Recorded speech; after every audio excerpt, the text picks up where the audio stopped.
जय हिंद साथियों, प्यारे बच्चों, मित्रों। आज की हमारी जो क्लास है ये छोटे बच्चों के लिए स्पेशल है, जो 6, 7, 8 में पढ़ते हैं। हर स्कूल के बच्चों के लिए इम्पोर्टेंट रखती है क्लास। वो कहीं है वो देखें इसको। ठीक है। प्रायः जो है ग्रामर में भाषा पढ़ाई जाती है और हम जान नहीं पाते कि भाषा क्या है, रटते हैं। तो भाषा जो है वो विचारों की अभिव्यक्ति है, यानी हम अपने विचारों को कई तरह से प्रकट करते हैं, हंसकर, बोलकर, रोकर, है ना। कई तरह से हम बात करते हैं, नाटक करते हैं, बातचीत करते हैं, भाषण देते हैं। तो विचारों का आदान प्रदान, यानी आप हमारे विचारों को समझ रहे हैं, हम आपके विचारों को समझ रहे हैं, यही भाषा है। अब विचारों को कई तरह से लोग प्रकट करके दर्शाते हैं। एक छोटा बच्चा है, मान लीजिए गोद में है ना, बोल नहीं सकता, वो कैसे करेगा? भूख लगी है, प्यास लगी है, या डर गया है, रोएगा। भूख लगी तब भी रोएगा। लेकिन उसके केवल रोने की अभिव्यक्ति से, रोने के माध्यम से ही माता पिता जान जाते हैं कि वो बच्चा भूखा है, या बच्चे को किसी चीज को देख के डर रहा है। उसकी एक्टिविटी देखकर जान जाते हैं। इसी प्रकार जितने भी जीव जंतु अपनी अपनी भाषाओं में बात करते हैं, पशु पक्षी भी अपनी अपनी भाषाओं में बात करते हैं। बिल्ली है, कुत्ता है, भौं भौं करता है, बिल्ली म्याऊं म्याऊं करती है।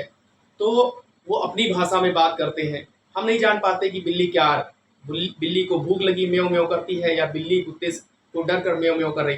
कुत्ता भौं भौं करता है तो हम ये नहीं जान पाते कि कुत्ता भूखा है, या किसी पर भौंक रहा है, या डर रहा है, या किसी कुत्ते को देख के वो अपनी भाषा में बात करता है।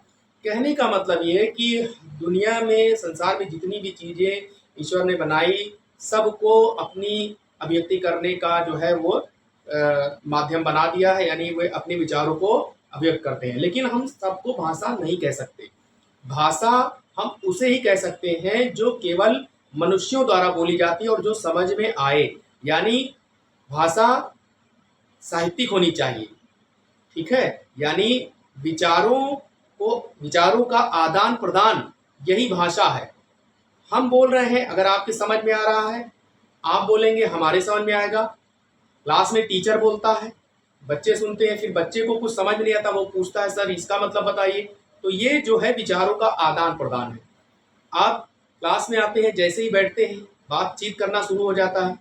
कल क्या हुआ था, क्या लिखाया था सर ने, क्या पढ़ाया था, या अपनी आपकी जो कोई व्यक्तिगत मामला है, शादी है, ब्याह है, कहीं घूमने गए थे, आप उसके बारे में बताते हैं। विचारों का आदान प्रदान करते हैं, उनको बताते हैं कल क्या हुआ था मेरे साथ, अच्छी बुरी सारी बातें। फिर वो रिएक्शन देते हैं कि अच्छा ठीक है, ऐसा हुआ था, है ना। तो कहने का मतलब ये है कि भाषा अभिव्यक्ति का वह साधन है जिसके द्वारा हम अपने भाव और विचारों को दूसरों के सामने प्रकट करते हैं और दूसरों के विचार और भाव को स्वयं समझते हैं। ये तो एक परिभाषा हो गई। या इससे भी आसान परिभाषा अगर आपको चाहिए तो आप लिख लीजिए, वीडियो को सेव कर लीजिए। ठीक है, सेव करके लिख लीजिए कि भाषा जो है वो विचारों का आदान प्रदान है। यानी हम कुछ बोल रहे हैं, आपको समझ में आ रहा है, और आप कुछ बोलेंगे, हमारे समझ में आएगा, यही भाषा। आप चलिए जो लिखा हुआ इसको थोड़ा सा पढ़कर आपको बताते हैं। बहुत लंबी क्लास नहीं है। अगर आप कहीं से भी देख रहे हैं हमारी वीडियो, बड़े भी देख सकते हैं। ठीक है, ज्ञान कहीं भी निष्फल नहीं जाता, छोटे भी देख सकते हैं। स्पेशली है तो छोटे बच्चों की, लेकिन बड़े भी देख सकते हैं, उसमें ज्ञान ही बढ़ेगा, आपका कुछ जाएगा नहीं। तो चलिए क्लास को शुरू करते हैं। तो सबसे पहले हम भाषा की परिभाषा देखते हैं। भाषा वह साधन है जिसके द्वारा मनुष्य बोलकर या लिखकर भावों विचारों का आदान प्रदान करता है। यानी हम कुछ मुंह से बोलते हैं, आपके द्वारा कही गई वाणी को हम सुनते हैं, तो ये भाषा है। कभी हम बोल कर करते हैं और कभी चिट्ठी पत्री में लिख करके हम अपने भाव और विचार को दूसरों तक पहुंचाते हैं। आज का युग जो है वो कंप्यूटर का है, लैपटॉप का है और मोबाइल का है। हम मोबाइल से बात करते हैं, देश विदेश में बात करते हैं, ये भी विचारों का आदान प्रदान है। पहले ज़माने में ऐसा नहीं था। लोग चिट्ठियाँ लिखते थे, पत्र लिखते थे, और उसे 1 हफ्ता 10 दिन लगता था पहुँचने में। ठीक, तो ये भी एक भाषा का, विचार का साधन है, आदान प्रदान का साधन है।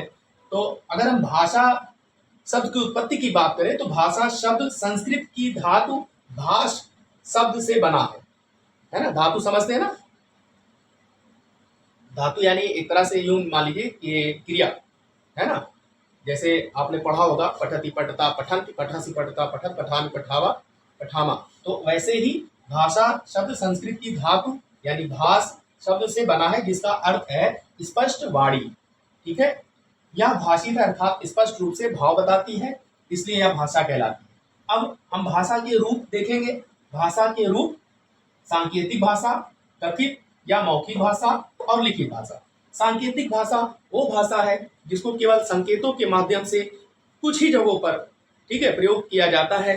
जैसे मान लीजिए कोई ट्रैफिक पुलिस है और वो भीड़ में खड़ा है, और भीड़ में खड़ा होकर वो बोलेगा तो कब तक बोलेगा, थक जाएगा बेचारा, उसका मुंह दर्द होने लगेगा। तो वो वहां पर संकेत इशारा करता है, यानी वो आपने देखा होगा इस तरह से हाथ करता है, ठीक है, ऐसे सामने हाथ करता है कि रुक जाइए, और ऐसे ऐसे करता है यानी अब इधर वाले जाइए, फिर ऐसे ऐसे स्टॉप कर देता है दोनों हाथों को फैला करके अब इधर वाले को रुक जाइए, और ऐसे इशारा करता है, संकेत का प्रयोग करता है, इसका मतलब कि आप इधर वाले जाइए।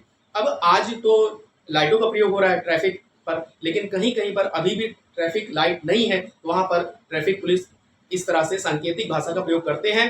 ठीक है, तो इसका प्रयोग कुछ जगहों पर हम लोग भी इसका संकेत भाषा में प्रयोग करते हैं। किसी बच्चे को मान लीजिए कोई आगंतुक आ गए या कोई मेहमान आ गए और कोई बच्चा चिल्ला रहा है, तो उसे हम सांकेत रूप में इशारा करके चुप करने का कहते हैं, और वो समझ जाता है कि हमको ये घर वाले या गार्जियन या माता पिता ऐसे कर रहे हैं, यानी संकेत कर रहे हैं कि चुप हो जाओ। ठीक है, क्लास में भी आपने देखा होगा कि सर लोग बच्चों को इशारे से ऐसे चुप कराते हैं, तो ये सांकेतिक भाषा हो गया। अब आते हैं कथित या मौखिक भाषा। कथित यानी कहने वाली, यानी जो मुंह से बोली जाती है, ठीक है, और कानों से सुनी जाती है।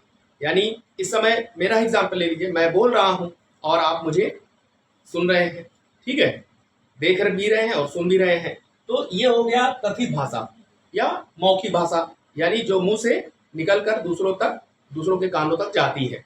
ठीक है, मेरी भाषा जहां तक जाएगी मोबाइल के माध्यम से, ठीक है, तो वो लोग सुनेंगे, तो ये हो गई मौखिक भाषा।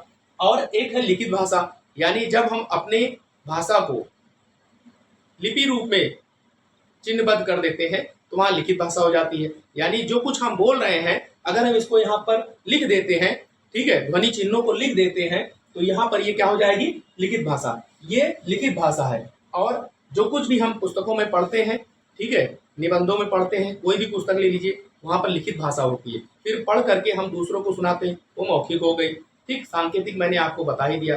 फिर तो ये आज का क्लास हमारा प्यारे बच्चों यहीं पर समाप्त होता है। क्लास बहुत लंबी नहीं है। आई होप, आशा करते हैं कि आपको बहुत अच्छे से समझ में आया होगा। अगर नहीं आया तो आप हमें कमेंट बॉक्स में ज़रूर लिखें, और नेक्स्ट वीडियो में हम थोड़ा सा भाषा के बारे में और बताएंगे। ठीक है, इसको थोड़ा सा और बताएंगे, सांकेतिक, कथित, लिखित भाषा, ठीक है, और लिपि के बारे में भी बताएंगे। तो बहुत कठिन नहीं है।